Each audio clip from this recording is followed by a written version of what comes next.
Hello, everyone. Good afternoon. I hope you're all very, very well. My name is Nadia Pace. I'm coming from Malta, a very small, tiny island, as you all know, in the middle of the Mediterranean. I just flew in, and I'm very excited to be with you this afternoon, where I will be first doing a very small keynote speech about neuro-linguistic programming, and then I will be moderating and introducing my colleagues and the next speakers up until around 5 o'clock this afternoon. So you will see a little bit more of me. So to start off with, who am I? I'm particularly interested in working with different people and different cultures. Living in Malta, we're a cosmopolitan island, working with international companies as well. I have my own boutique consultancy firm where I serve on boards as a non-executive director. And I work a lot with leaders and teams. And I use particularly the NLP technology to help businesses transform in today's world and in today's context. And why did I choose this subject? So I was having a chat with Florence. I don't think she's here yet. And just before we started, and basically she told me, wow, it's a little bit brave for you to choose that subject in a conference because neuro-linguistic programming sounds a little bit bombastic, right? It's a little bit too scientific. And what is its relevance within technology nowadays? So basically, neuro-linguistic programming, we're going to try to demystify it in just 20 minutes, okay? We just have 20 minutes.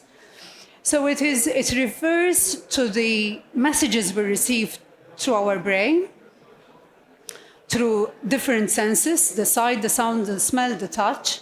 Linguistic, which is obviously the language which is spoken and unspoken.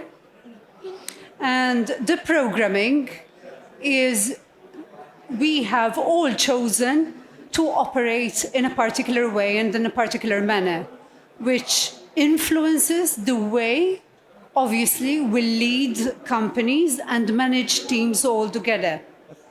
So NLP is nothing but a set of tools, a methodology that when used well and when used correctly, it can help leaders to transform and to communicate and to adapt in today's world.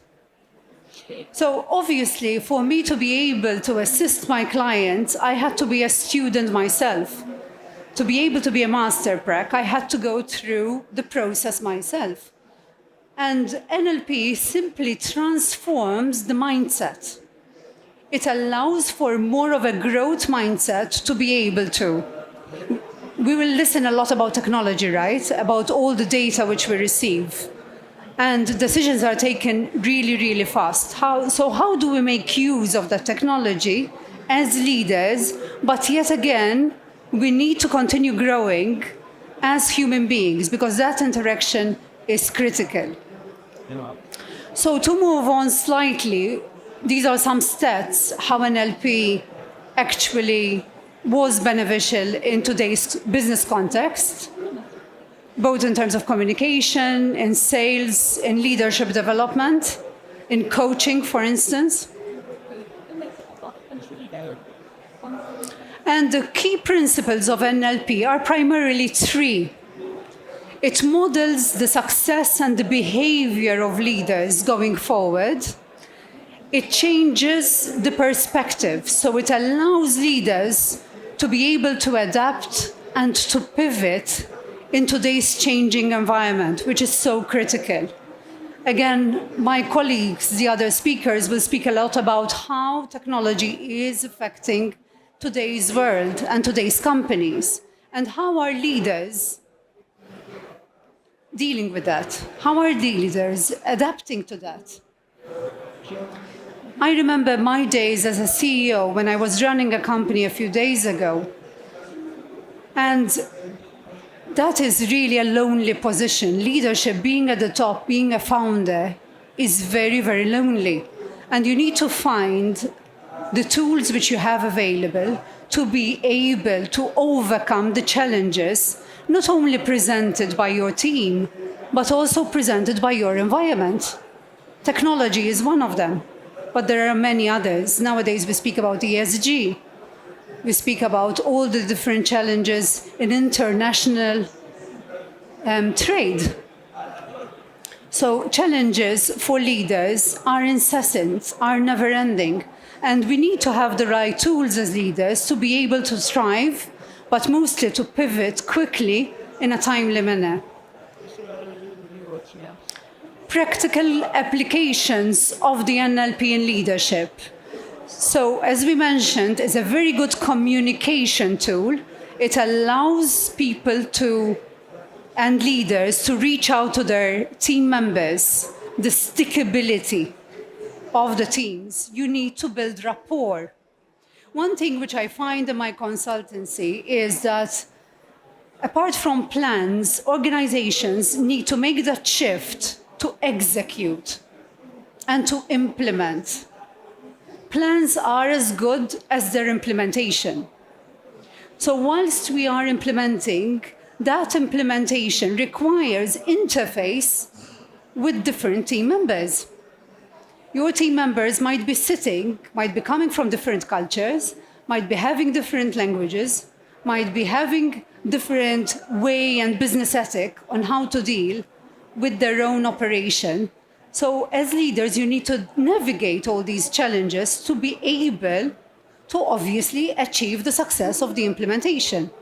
Otherwise, we're still stuck on the plan, the analysis paralysis. So it boosts confidence, it helps with conflict resolution because NLP has a lot of tools to reframe, we call it. We reframe the context, as if when we are in boards as well. In board meetings, usually we have different challenges where we ask, okay, how can we reframe this? And we ask with questions.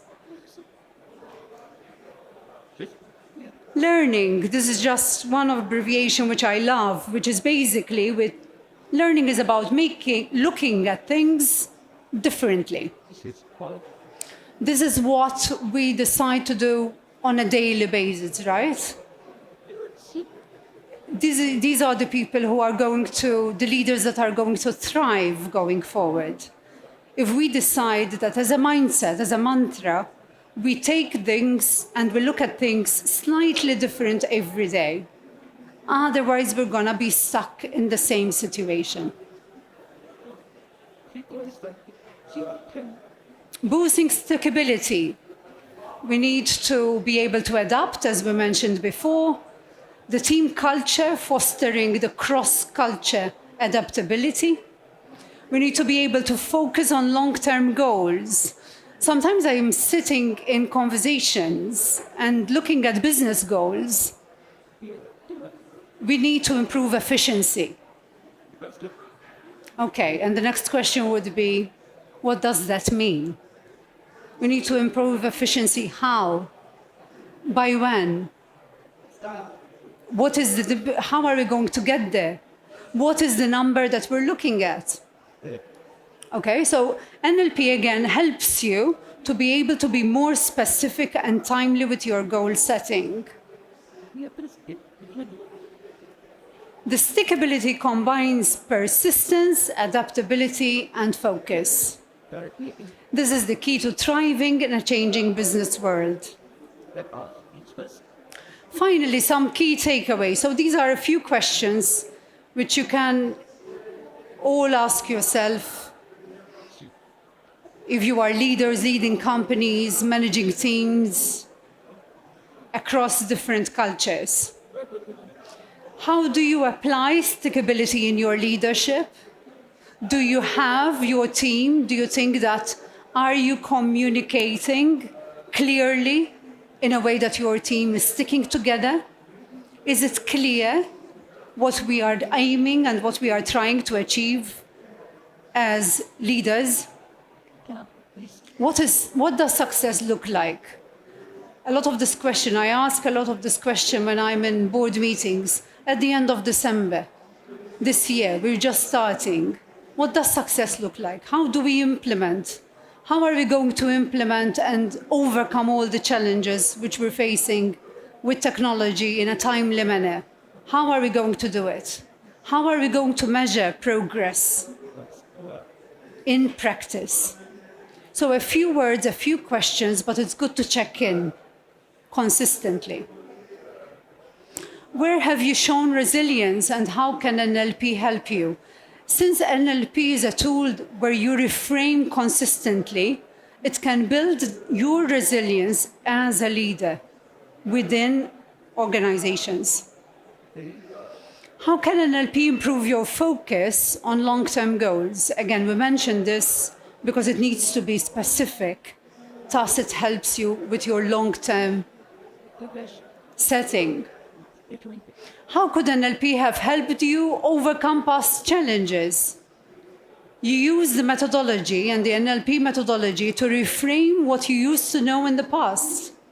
Because as leaders, through our own past experiences, we might be taking decisions based on that, which are no longer applicable in today's context. What actions can foster stickability in your team? How are you managing to maintain and foster that collegiality amongst the different team members? Sometimes I am in meetings, we take notes, we think we're all in agreement. Then we go back to the same meeting and we would have understood something completely different. It starts sounding like a broken record sometimes. We have already discussed this. We have already discussed it time and time again. So why aren't we implementing it? And the communication, which is key, a key element, which is what NLP is all about, basically. It's about improving the communication. Of course, we're linking NLP now to the technological world. Why is NLP important? NLP helps leaders to connect emotionally in a tech-driven world. Technology still needs human interaction, still needs us to be able to lead our own teams. So this is how we are bridging the gap between leaders and technology. It helps us to improve our one-on-one interactions when we need to give feedback, when we need to make those uncomfortable conversations, which is mostly critical because we only grow as a team if we are able to do those uncomfortable conversations. It's a human-centric leadership. We still need human beings. We still need specialized data analysts to analyze the data which we receive through our technology, and that makes us a better organization. It helps us stay relevant because it will retain the human touch. Data with empathy, I love this one. Analyze employee communication to boost morale and engagement. And last but not least, it helps with conflict resolution, with misalignments amongst the different teams. And then my last slide would be a little bit of tips, just few key takeaways for you to wrap up this session, which I think it will be very helpful in your daily life. So most of the individuals I meet throughout my interactions, we respond. If we respond instead of react into different situations, it helps us to resonate more as a team. So rather we step back, we reframe the situation, and then we act. And as leaders, we will be stronger to be able to deal with different situations. It's good to focus on what we want rather than what we don't. It sounds very simple, but it's a totally different mindset. And it's important to watch our narrative, to be mindful of the self-talk of what we are telling ourselves each and every day. So that was a very short wrap-up, and hopefully you have a little bit of a snippet of how NLP can integrate with their daily lives as leaders, as founders, as team members, as managers within organizations in today's tech environment and world. Any questions? Any comments? Yes? I don't know if this...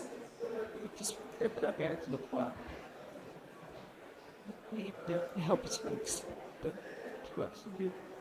Because there are something like people not usually you guys I but that it was that is it was I was like on it. Just tell me What was it? okay. Thank you. Do you have any practical advice about how to use it in a specific situation? Like, for example, let's say, don't react, respond. What would that mean concretely to do that with NLP? So basically, thank you, first of all. Thank you for your question. So in a situation when there is a disagreement, usually, between two members within an organization, very quickly, it's very easy for human individuals to take it personal. And the first thing, because when you receive feedback and when you get that feedback, you know, you've done this. I am irritated. Even the use making a difference and stating how you feel between I am to I feel already makes a lot of difference, because you are making a distinction between who you are and how you feel. So you're just disassociating yourself slightly from the current state and making it a little bit less personal. So the individual goes less on the defensive. This happens mostly in all contexts, not just in meetings, but even in board meetings, you know. When we're giving feedback to each other, the words which we use, especially if it's not our own first language. In Malta, English, we use it interchangeably as in Maltese. But when you have different cultures that English is not widely used, then it starts becoming a little bit more challenging. So we need to be more attentive to the words we use, the phrases we use. So rather than reacting and taking it personal, we take a little bit of a step back and look at the outside in. Does that answer it? Any more?